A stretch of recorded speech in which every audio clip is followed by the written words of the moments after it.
Okay, so the first speaker today is Sagun Chanillo from Rutgers University. And so here I'm happy that there's actually some relation to geometry and fluid dynamics. And the title is Borderline Sobolev Inequalities after Bourgain-Brezis applications. Please. So, thank you very much for this invitation. So my talk will be basically two parts. So in the first part, I'm going to introduce these Sobolev inequalities on Rn, which were found by Bourgain-Brezis. And it's the most simplest equation you can think of, which is Poisson's equation. And then I will show you how we can prove these same inequalities on symmetric spaces, which are Riemannian manifolds. You have to overcome many difficulties to prove that. And the last part, I mean, if you are not interested in any of this geometry of symmetric spaces, which is heavily used in proving these inequalities, then the last part is application of these inequalities to two-dimensional Navier-Stokes and to prove Strichartz inequalities, which then are used to prove results for Maxwell wave equations. So you see, you can then, those are on Rn. I do not know how to do those on manifolds yet. Okay, so so this is a so the main result, if you think of, is a duality inequality on Riemannian symmetric spaces of non-compact type. If you don't know what they are, just think of the Poincare upper half plane with the associated metric. So that will be good enough, you will know that. But then there are the issues of higher rank and so on, which make the problem very hard in some sense. Presence of closed geodesics is not very good. And in this space, there are no closed geodesics, so we are lucky. And so you can ask, how can you do this for a Riemannian manifold? The answer is we don't know yet. And then all of this works for what are called Carnot groups, which are in fashion. And so its analog, which is the original result of Bourgain-Brezis, is known for quite some time now. And they used it for phase transition problems. And so most of this work is a joint work with one Schaftingen and Po-lam. Okay, so let's try to motivate this result on Rn.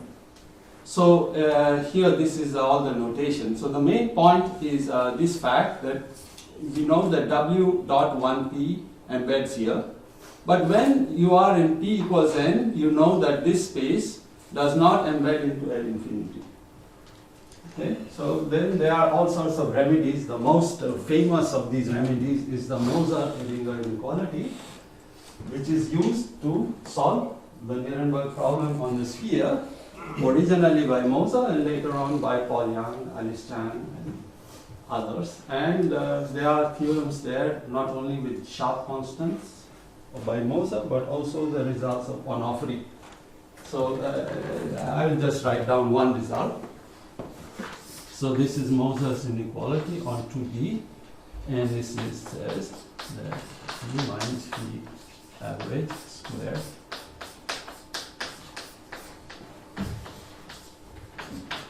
constant. Okay. So if a function has a gradient in L2 on the sphere, it does not. It's not in L2. Maybe just move that forward a little. Okay. Is that? Can you see? So this is a Moser-Schrodinger, and also the constant C that I have written down is due to Onofre. I don't remember. So, but I still want this inequality. I mean, which is false. This is a false inequality, say, for functions in compact support and not true. But it is true if you scale it. If it's scaled, there is nothing wrong with it. But I still want to have such an inequality. And the whole talk is, when can I have such an inequality? Okay? And this comes useful in many problems. Okay, so the original result of Bourgain-Brezis is that they showed that if you look at this equation, then you can then you can solve this equation with y in L infinity. Okay, so you can always find a y in here by some Hodge decomposition. Okay, so this equation is underdetermined because you can always adjust this y by adding something which is divergence free. You can always change it. So the claim really is that you can find a solution that is bounded by adding some divergence free vector field. Okay, so this is essentially the result, but I will put this in a better framework, and then maybe you can try seeing what use are these things. And so actually, they actually went further. They actually went further, and they can also talk of forms here. So you don't really need to have a vector field here. You can even talk of forms, and so they can also show that this y that we have here, you can also take in this intersection. Remember in the previous slide I have that this y is bounded, but you can also take it in this intersection. Unfortunately for us, we still cannot do this result. This result uses heavy amount of little Bailey machine, which is also used in our proof, but not to the extent of this. I mean, this is still not within our reach on the manifold setting. Okay. So later on, Van Schaftingen found a simpler proof of the previous theorem stated. And essentially, what his result is it points to this thing here, what I wrote down. It's like a standby for this. So in general, this is not true, but with some condition, it is actually, in some sense, true. Okay. So let me point out what his result is. Okay, so this is his result. So you see here that you take a smooth vector field on Rn whose divergence is 0. 0 divergence. This is the condition. This is the missing condition. 0 divergence. Then you test it against such a function in Ln here. Right? So now, if you had this fake inequality, this would be trivial because you could just take the absolute value inside, estimate the phi by the L infinity norm, pull it out, control the L infinity norm by this because of this, and what is left is the L1 norm. So you see, even though this thing here is not bounded, this L1 function, this L1 vector field is seeing this as a bounded object simply because of this divergence 0 condition. That's enough. And so now you can see, divergence 0, so fluid mechanics is full of divergence 0. Electromagnetism is full of divergence 0. So the applications begin to suggest themselves. Alright, so as I point out here, this inequality would be totally trivial if you had W dot 1n embed into L infinity. This would be trivial. So this is a remedy of failure of the critical Sobolev embedding when one tests such a function against something which is divergence free. So as soon as this is L1, but has divergence 0, then this is true. Okay.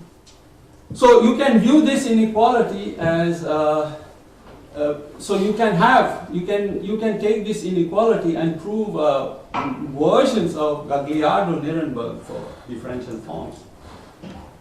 So everybody knows Gagliardo-Nirenberg, but actually it's also true for differential forms. In the next slide will show that how you can do it.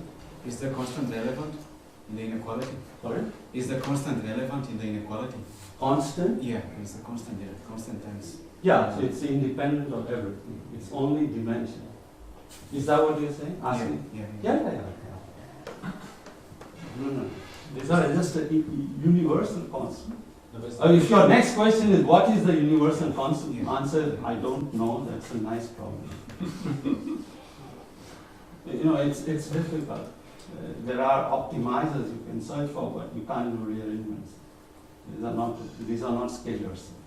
Let me tell you one example of this, since somebody asked the question.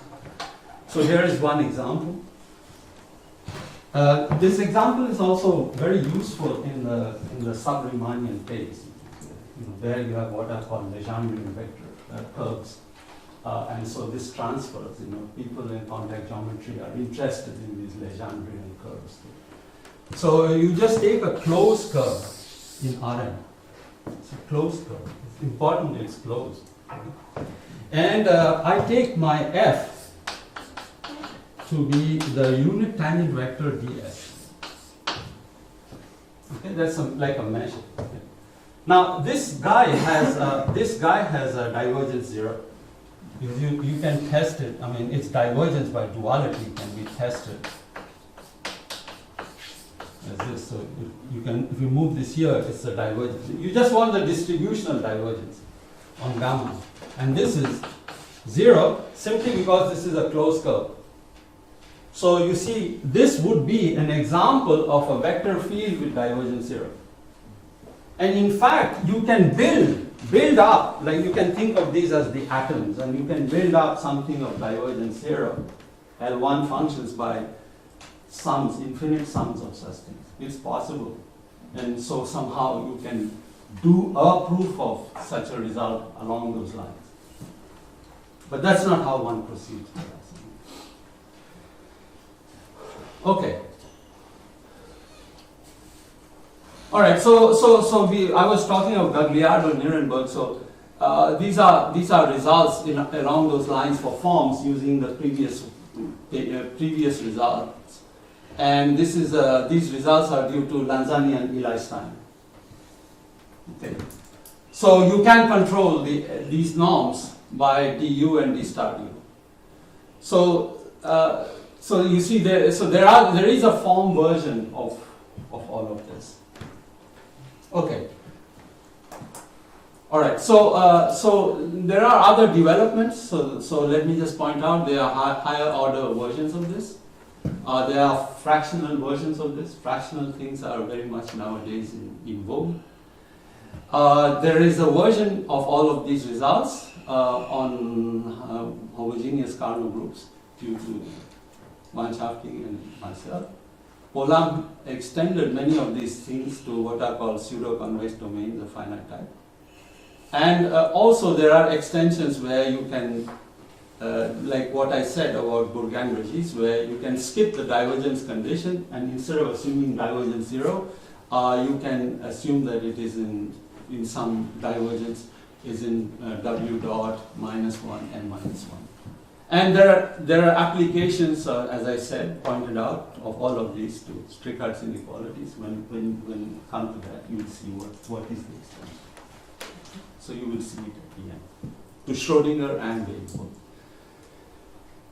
Okay. All right. So here I am just stating, I don't want to get into too much of this, but this is the analog of that inequality for Carnot groups. And there are applications of this which have been made by Pansu to his work on empirical homology in the Rubin context. So I just state this in passing. It has to do with what is called the Panay's operator in conformal geometry. Okay, so all right. So basically, I want to expand on this a little bit, and so it's better I just do this in the Rn setup, because this is actually quite interesting. So let's look at the most simple equation in elliptic PDE, which is Laplacian u equal to f. Can't get any simpler than that. And I'm going to assume that this f is in L1 of Rn. Okay? So for example, if this is a Dirac mass, right? Then you know that u, let's say you are in n bigger equal to 3, you wish, then u is something like this. Okay? Now let's assume that this is a vector field. It's not a scalar. It's a vector field, and the divergence of f is 0. Then a consequence is an elementary corollary of the main result I already stated, the duality.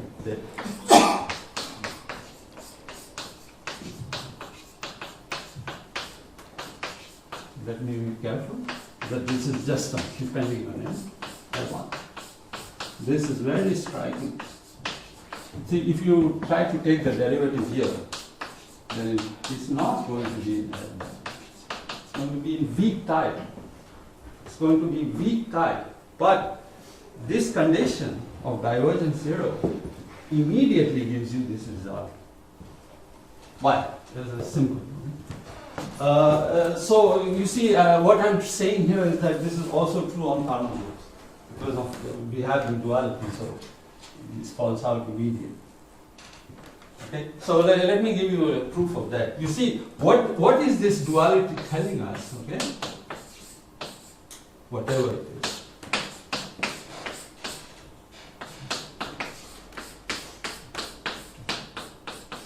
This was the duality, right? So it's telling us that this guy, this object, is in the dual space of this. So this is Ln. So phi, F is in the dual of this. So this is telling us that F actually belongs to W dot minus 1 n by n minus 1. So F in L1 div F equal to 0 implies this. That's what this bracket is telling us. And once you know this, one line, finished. Oh, okay? Just by Calderon-Ziemann estimate. So immediately applying the Calderon-Ziemann estimate, you're done. So you see here that if you had a scalar thing, like this, it cannot be true. But as soon as the divergence is 0, there's a hidden cancellation kicks in. And what I'm saying here is that all of these results that were known for the Rn case also applies in the case of Carnot. Okay. So Excuse me, do you want to F not being 0? divergence of F is 0. Yeah, I mean F itself is 0 vector. Is it a law? Sorry? If F itself is 0 vector field, Yeah. is it a law? Is it a law? Law. Is it allowed? Yeah, but there is an u. There is one u, so I can take u to be 0. For example. I mean, if you take. You have a choice. Yeah, of course. It's like in an elliptic theory, right? When you solve an equation, even for an elliptic estimate, which u you are taking, you can take a u and add a harmonic function, bad harmonic function. Then you can ask the same estimate, even in the LP situation. The same question that you're asking works in the classical case. So is this true on Riemannian manifolds? So that you have to do. It's my talk. I tell you and let the cat out of the bag, then you'll all leave. I'll be the only one talking to myself. Sorry. But I have to keep some secrets. Keep you, otherwise you'll run away. Okay, so let me talk about Riemannian manifolds. Here I go. Okay, so what's a so I have to tell you what a symmetric space is. Right?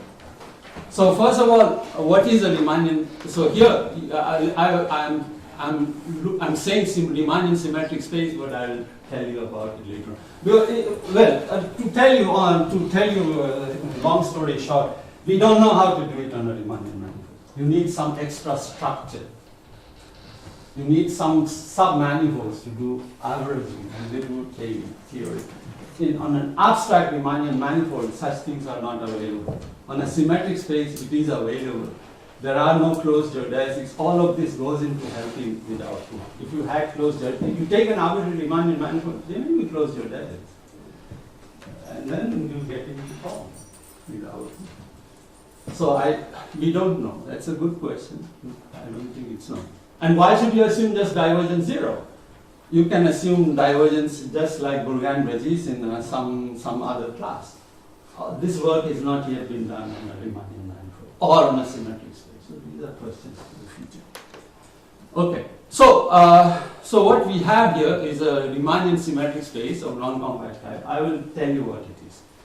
And just to make sure, there is this dot product, there is this Riemannian metric G, and whenever I refer to absolute value, it's always with respect to the G. There is a volume measure here. Everything is invariant. If you don't have invariant theorem, then nobody in geometry cares. Everything I'm going to say, you have a divergence, which is the divergence with respect to G. Whenever I take a gradient of a function, it is with respect to G and so on. There's a connection. So all my results at the end will only depend on two objects. The constants will only depend on the dimension of the Riemannian manifold and the rank. It will depend on nothing else. So the C that I write down is universal, just like in RF. Okay. It's not that there is a cut locus or injectivity radius, it depends, no. Only depends on N and R.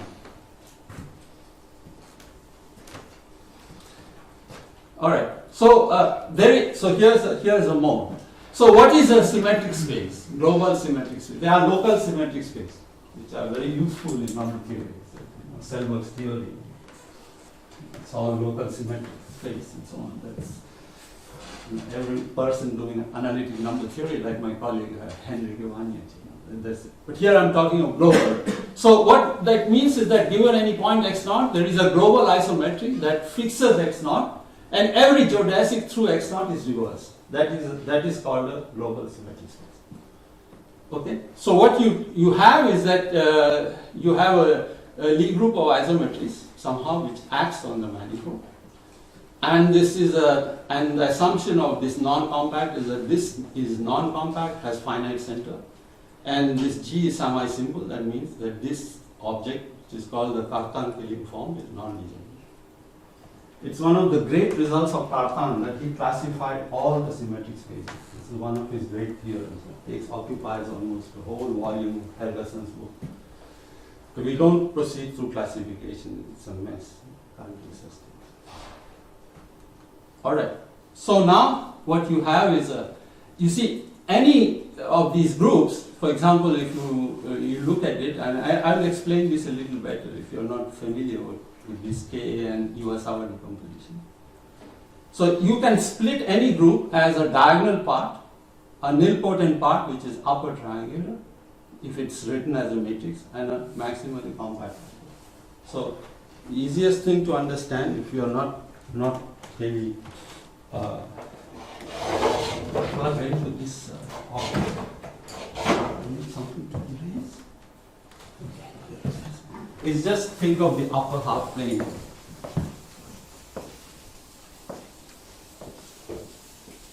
Okay. So think of the Poincare upper half plane.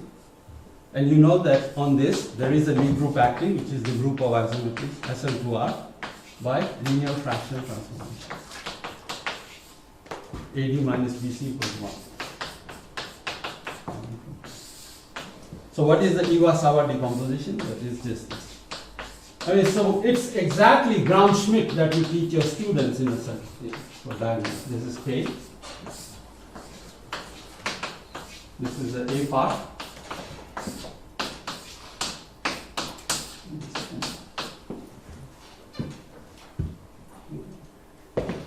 So this upper half plane is equivalent to G mod K. That's what it is. So symmetric spaces are exactly the isometric group where you mod out the compact factor. Okay. So essentially the tangent space there looks like A times N. That's what it looks like. And this plays an important role for us. This class especially. Okay. The N part. And I will explain. So the dimension of the A part here, this is called the rank of the symmetric space. So here, this is rank 1 because it only depends on one variable, A. But in general, there can be many. Essentially, all rank 1 symmetric spaces are hyperbolic spaces, either real or complex. So that's a complete classification. And actually, one first sees how to do this in rank 1 and then gets an idea how it can probably work in higher rank. As this rank increases, the technicality of doing these things increases a lot more. So I just want to point out here that what is very important for us is that you have to look at, so what is very important for us is that you see these things here, the n part. You have to look at the orbits of the n part. And the orbits of the n part turn out to be actually minimal surfaces. They are actually horocycles. Okay? So in this case, which I am drawing here, if you look at what this is and what I have written down here, basically it means that z will go to z plus x. This is the orbit. So here's the orbit, it looks like that. So these are actually minimal surfaces in general. They are called horocycles or horopods. And you need, therefore, in running our proof, a foliation of the minimals of the symmetric space by these things. So you need this foliation here. This is crucial to our argument. The second thing that's very crucial to our argument is that you have these things here, which are geodesics, and the geodesics don't close upon themselves. So if you have a Riemannian manifold where essentially you have these two things, you have a hope of doing the proof. I'm not saying the proof is immediate. You have a hope. There are a lot of technical things you have to overcome. In particular, you have to do a little bit daily decomposition along these slices to make our proof. This question. Yes? Is there a formality between this geodesic and the foliation important, or that's just an accident of that picture? It's an accident of this picture, but it happens in general. And the point being, of course, that this is rank 1. So this is the A orbit. This is the A dilations. So here it is one-dimensional, so it looks maybe easy. But as this dimension increases with higher rank, you have complications. And you have other complications, as I said, that you have to break up the measure, the invariant measure, in terms of the KAN. You have to break it up. But fortunately for us, a man by the name of Harishchandra did this in the 60s, 50s. So we can use all his works on representation if you want. You also need some amount of Lie algebra here, and manipulating root systems, it helps you. So it's not just analysis, you have to put it together with Littlewood Paley harmonic analysis as I grew up with, along with Lie algebra and so on. So fortunately we have people in the department to talk to, so it helped. Okay, so I say a little bit more. So how did Karkan classify his symmetric spaces? Basically, he classified all the Lie algebras, which is this great classification. And then you have an involution on this Lie algebra. And on this involution allows Karkan to take the Lie algebra and split the tangent space really into a K part and the T part. And this K part is the Lie algebra of the K. And so this is how you have, his classification. So what is very important here is M has, as I again point out, no closed geodesics. Because somehow we have to do the fundamental theorem of calculus. Something boils down to something as simple as that. It's sort of along this A direction. So if the geodesic closes up, you see, you get into trouble. Just take a circle and try to do fundamental theorem of calculus. What does it mean? If you have a line, you can say ft minus fx equals integral of f prime. So something as easy as that. And it's a fact that symmetric spaces of non-compact type are simply connected. This is, I think, you can find in Ballman's book. I'm not sure Ballman used to be a professor in this university. He has a very nice book on some symmetric spaces. Werner Ballman. Okay, so here's our main theorem. And it's exactly what you expect. So you take a Riemannian symmetric space of non-compact type. There is a smooth vector field. This is smoothness is so that it doesn't have to be smooth. This is in the distributional sense. Okay. And then for any compactly supported vector field phi on M, you have this.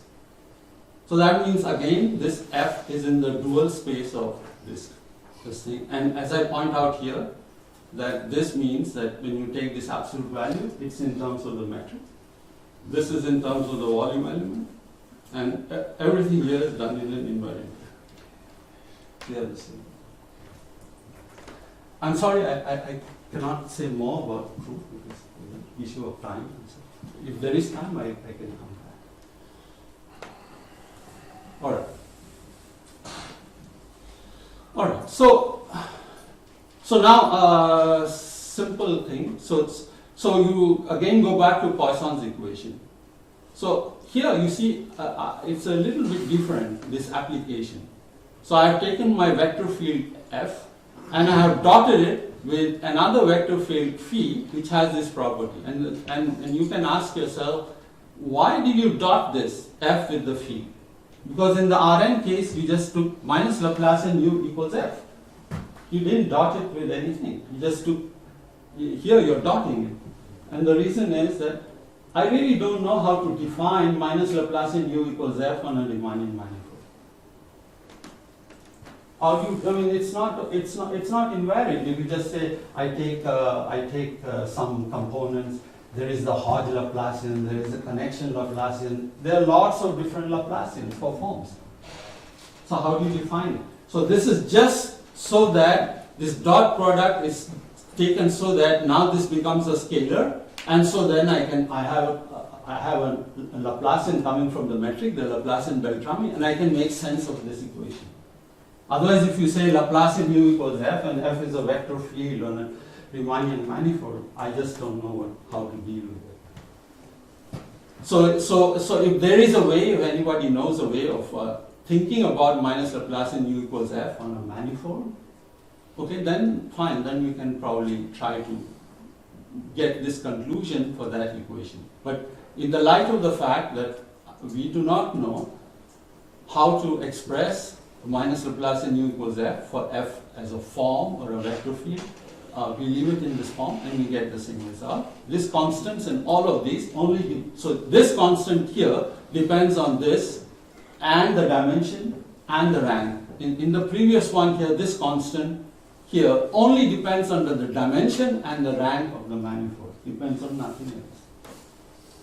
Okay, if you fix the dimension and the rank, then this constant is determined. Okay, so that's the only reason that we took this dot product, because we want a conceptual meaning of this equation.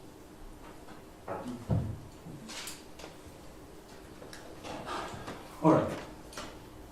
So there are versions of Calderon-Zimmermann theory for these things, and they go back to work of Eli Stein. And so at the end, once you know the duality result coming from the previous result, then you can invoke the Calderon-Zimmermann theorem of Stein and Clerk and get this result. Very simple. All right. So there are many questions here. I mean, one is to relax this divergence zero condition. Okay. So that would be in the spirit of the second big paper of Bourgain-Brezis. That is, the guess would be this. This is what they did, and we don't know how to do any of this. So you would replace divergence zero as divergence zero belongs to this. This is how you would replace divergence zero. That's what they did in the Rn setup.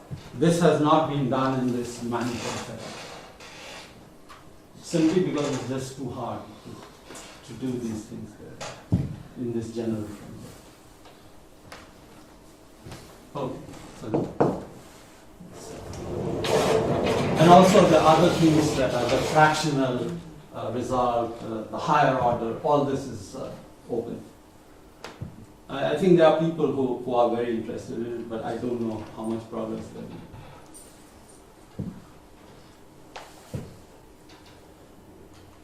Okay, so let's come to application.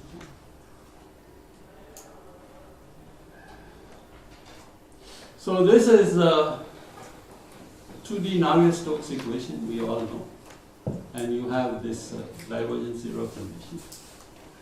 Nu is the viscosity. So you have this object associated to that, which is the vorticity. So in this, I have normalized the fluid density to be 1. I want to give some simple application of these inequalities that I just wrote down. But again, these applications will be in the context of Rn. There are some applications in the context of manifolds, in the situation of wave equations, but I don't want to spend time on it. This is good enough. Okay. So we all know that in 2D, vorticity is a scalar. Right? So because you just have this component. And secondly, we also know that vorticity propagates by means of this scalar equation, which is a vorticity equation, the initial condition. And if I know the vorticity, then you can capture the velocity back by means of this Biot-Savart relation, which is rather standard. Okay. So the result that I want to point out is that if you want to start with an initial vorticity, okay, you start with a vorticity omega naught, which is in W.11. People, I'm sure you have heard of results by Kato and others who start with measure, but I want to point something out for that. So the result is that if you start with this vorticity equation, then if you take this time, so this time depends on some absolute constant and viscosity and the initial vorticity ratio, then you can solve the vorticity equation by means, and you can see that you get a bound here. And the important thing is that the velocity is simply bounded. This is the key which I'm trying to point out. So not only is the velocity bounded, but also the velocity is in L2, and you have this result. And you also have control of the pressure, because the pressure is also unknown. So these are consequences of Bourgain-Brezis. Okay? So now I want to elaborate a little bit, because I mentioned some names here of Kato and others. And so what I want to point out is that if the initial vorticity is a measure, then you actually have global existence to both Navier-Stokes and vorticity equation. This was proved by several people. Giga, Miyakawa, Osada, proofs by Kato, Matania Benazzi, and Inequalities. But for example, if you look in Kato's paper, he shows that the growth of the velocity in L infinity is of this order as time goes to 0. Okay? So it's sort of blowing up. So you can say, well, this is smaller. So maybe there's still, you can take, even with this assumption that it's a measure, you can probably end up with velocity in L infinity as time goes to 0. The answer is no, you cannot do that.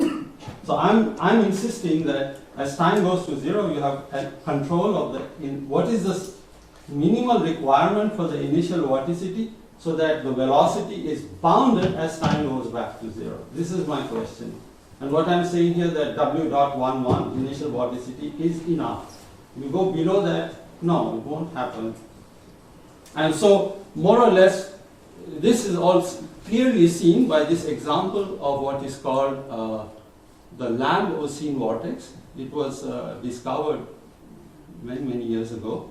That you simply, and what this is, you simply start with an initial vorticity which is a Dirac mass. Okay? So this alpha is called the total circulation. And it turns out that if you do that, then the vorticity as it propagates like the heat kernel. And the velocity is given here. If you compute all of these things out, then it is not less than or equal to 1 over square root t as given by Kato, but in this example it actually achieves that rate. So there is no hope that as time goes to 0 you are bounded. So just by using the fact that your initial vorticity is a measure, you're not going to get velocities bounded, which was my original problem. And so, in fact, you can show that W dot 11 is it. I mean, if you try to lower that in any form by taking something like a fractional thing in L1, no, that's still not good enough. Okay. So here I'm assuming that in these formulae that I'm taking my vorticity, my viscosity coefficient to be 1. So I've written this formula out with viscosity coefficient to be 1. So this is a direct application of Bourgain-Brezis. Okay. So now I want to talk about yet another problem to which these results of Bourgain-Brezis are applicable, and that is to what are called Strichartz inequalities for the wave equation and Schrodinger, but I don't want to talk about Schrodinger. I will simply talk about the wave equation. So we come to Maxwell's equation, and so we can just write it out when this you're not familiar with what these are. Just to write it out.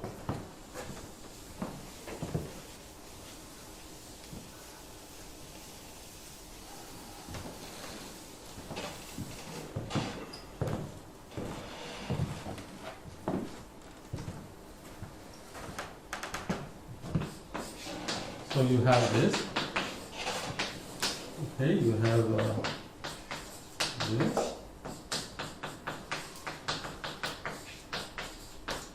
So E is the electric field, B is the magnetic field, and then you have the last one. And I have not, so J is called, so let me just write it as J. So this is the current density.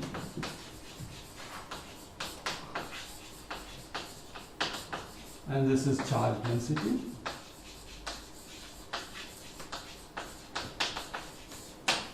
And if you take the curl of both sides, and you do some simple manipulation, you end up with this equation. That's all it is.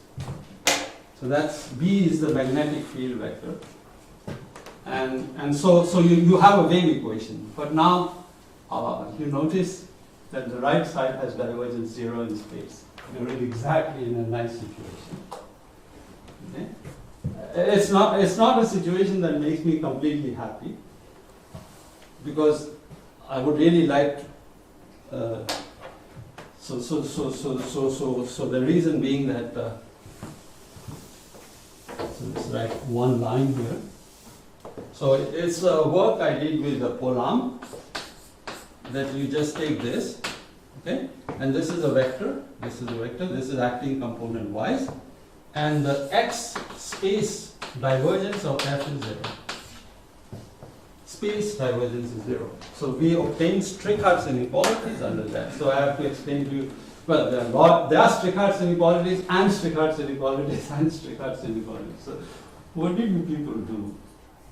Natural question. So let me just tell you what we did. And the point is that that's exactly what you have here, that the x divergence is 0. But it's not completely satisfactory as far as I'm concerned, because I would like to actually look at the situation where the Minkowski divergence is 0.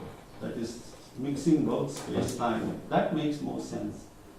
But anyhow, this is good enough, because how do people prove Strichartz? They slice for everybody does it, no matter what, in whichever form.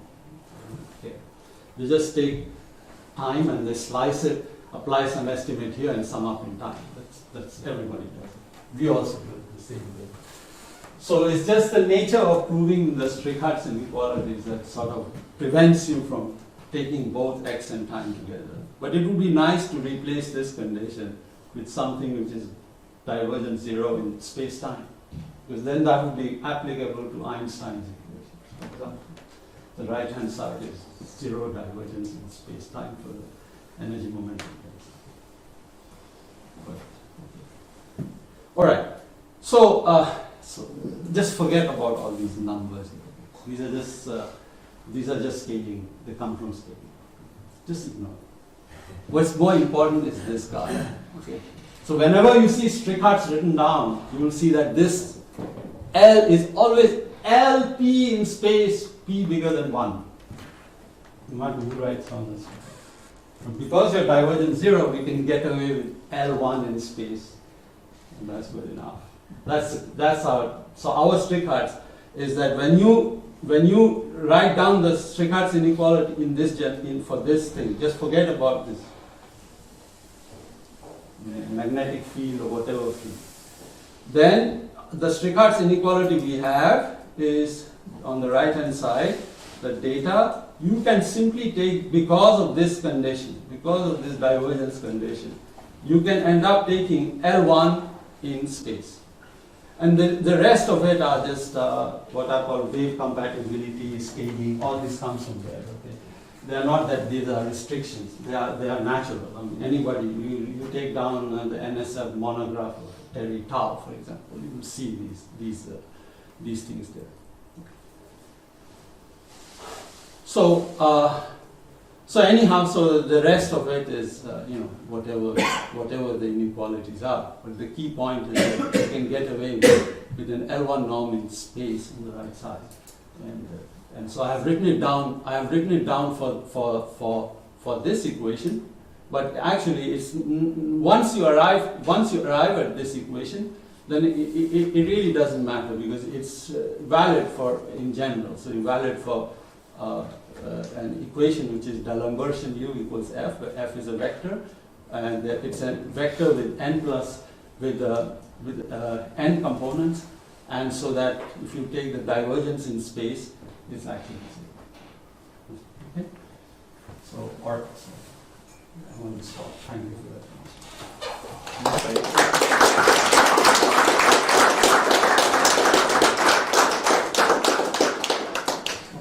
Questions, comments?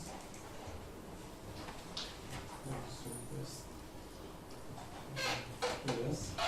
You always insisted that you have this kind of divergence condition equals 0. Yeah, And you also do something if you know that the divergence is small. No, so this is the right condition. So if you assume the divergence is in W dot minus 1, n by n minus 1, doesn't matter if it's small or otherwise,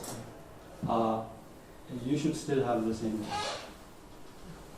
So that's the second paper.